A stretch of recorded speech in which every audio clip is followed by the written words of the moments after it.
just wanna be surrounded by the sexual napalm of your touch.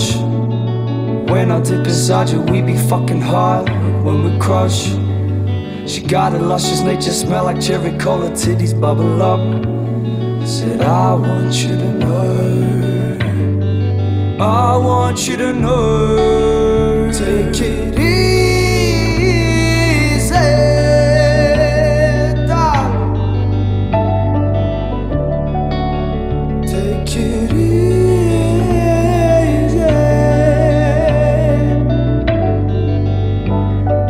Poppy seeds swelling through your glycerin, feel like heroin pumping through your distance. See, I'm naughty by nature, you know I don't hate you. Now all you got is a song that is written. Birds and the bees, we fucking in heaven. Colors they glowing, pebbles we throwing. Push gonna shove it, show you the loving. Sex and see, darling, loving your morning. One day you'll wake up and feel brand new. All you gotta do is show the world I'm missing you, and that's a letdown. Reckless and I'm faded, cause I waste myself. Yes, it's true. All I wanna do is hold you, I'm missing you, don't go away now. Take it easy, darling. Take it easy.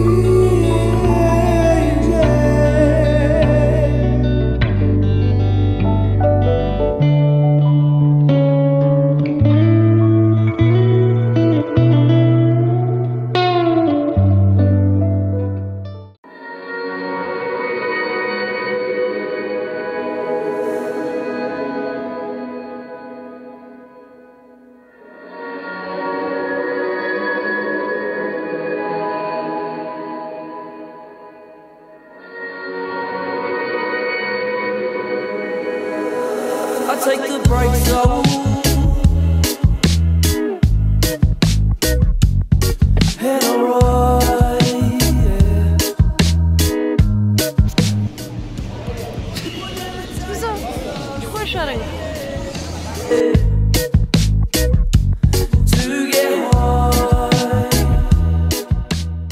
И тук вече започва нашето приключение всъщност. Пристигнахме много рано сутринта в Египет, може би 3-4, не съм много сигурна, не си спомням точно. И трябваше да намерим начин да стигнем до хотела.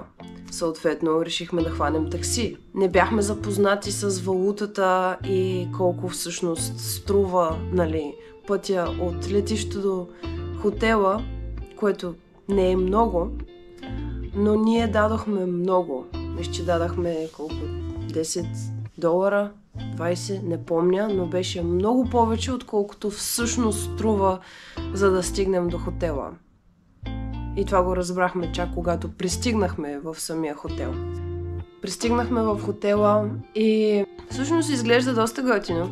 Ето снимки.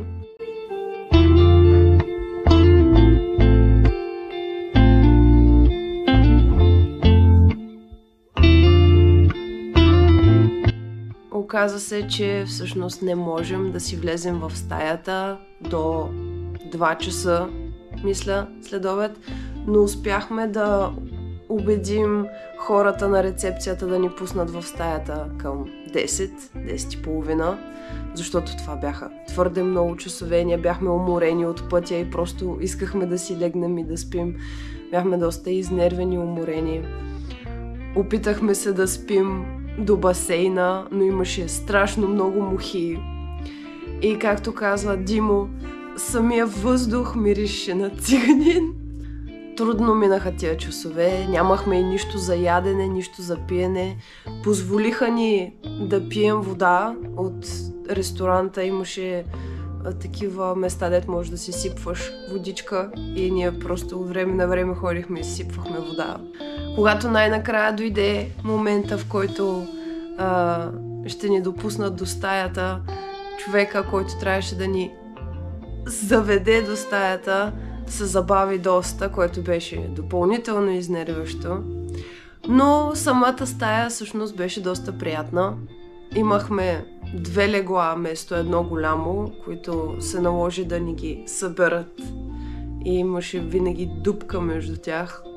Имахме тераса с изглед към басейна, климатик и телевизор, който беше с качество от миналия век, но няма значение. Интернета беше окей в хотела, което открихме после, че е било наистина голям плюс, защото в повечето места интернета е много зле.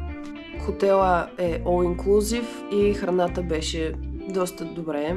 Имаше богат избор, но ние хапвахме само неща, които са ни познати, за да нямаме проблеми после. Сега ще покажа кадри от първата ни разходка в Шарм ел Шейх.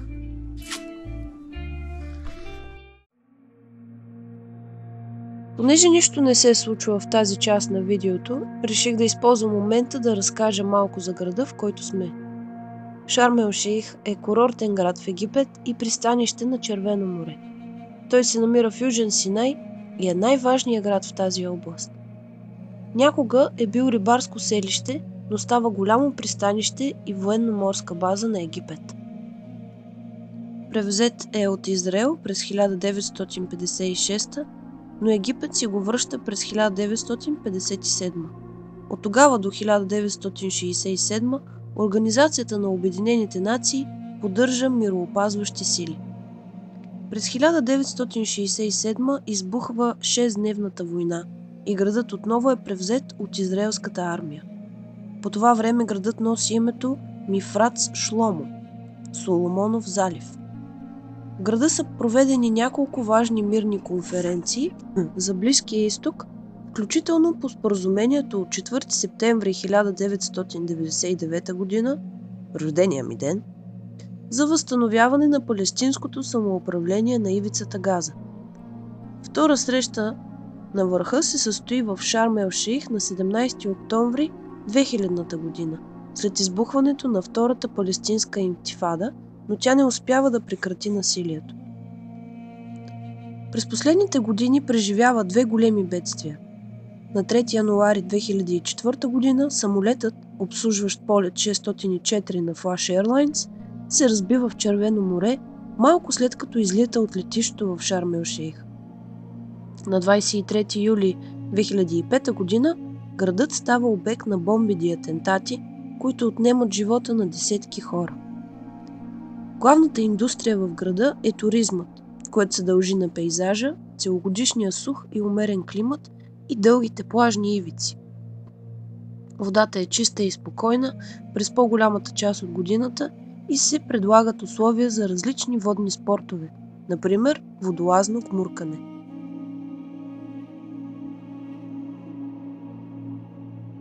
И сега да се върнем към клипчето. С Димо бяхме опътени как да стигнем до плажа, който е към хотела. Обаче не знаехме точно къде се намира и попаднахме на плаж, който явно е бил към друг хотел. Ето как протече разговора ни с охраната на този плаж. Hello? Is this Aqua's Blue? Name hotel? Amphoras Blue? Amphoras Beach here. We are from Amphoras Aqua and they sent us to Amphoras This Blue. your beach $4.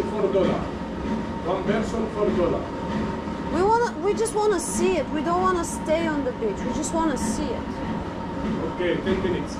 Thank you. В крайна сметка човека ни даде цели 10 минути да се разходим и беше много красиво.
И така, след разходката по плажа, който се оказа, че не е към нашия хотел, защото в Шарм ел Шейх, доколкото ние научихме, всеки хотел си има определена част от плажа, която е резервирана към хотела. Не можеш просто така да отидеш на плаж. Или поне ние не открихме начин просто да отидем на плаж, както в България. Прибрахме се в хотела и решихме да се разходим по магазините. Много от тях, даже да не кажа всички, бяха на кирилица, което беше доста забавно.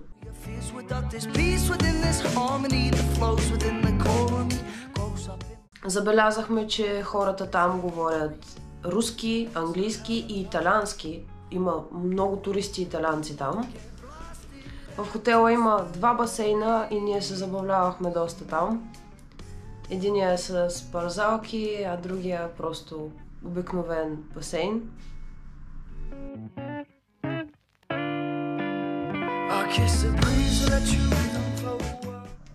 Там за пръв път тествах колко водоустойчиво е GoPro-то. Потапваме се едно.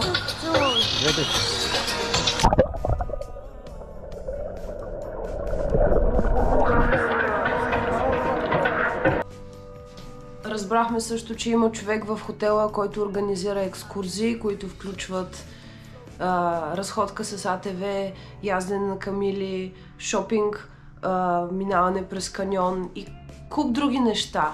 И след като се консултирахме с него, решихме да отидем на такава екскурзия. Но това ще бъде във втора част. Набелязахме си някои неща от магазините, които ни харесват, които бяхме решили, че евентуално ако не намерим по-добри, ще купим за приятели като сувенири от Египет. Всички се опитваха постоянно да се пазарят и да изискват повече, отколкото е реалната сума на самия предмет. Нищо нямаше цени на него, така като стикерче колко струва. Нищо такова. Всеки си предлагаше парфюми, не те оставяха на мира. Просто доста нахални хора, които се опитват да си продадат нещата. Арабски свят. Разбрахме най-накрая кой е плажа към нашия хотел и какво е разписанието му. Има доста бусове през деня, които отиват и се връщат, въпреки че разстоянието е малко, т.е. дори да не хванеш буса, безплатен е между другото, можеш да отидеш пеша. Не е чак толкова далеч, просто трябва да вървиш в жегата. Не, че в самия бус е по-хладно. Та решихме да се възползваме и от това и да разберем какъв е плажа на Амфорас Аква.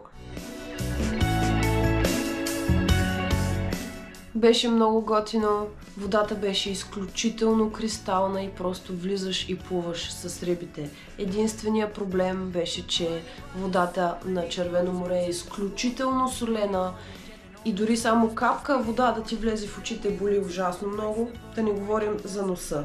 Така че, ако си като мен и обичаш да се гмуркаш, там не е място за теб, ако не си свикнал на толкова солена вода.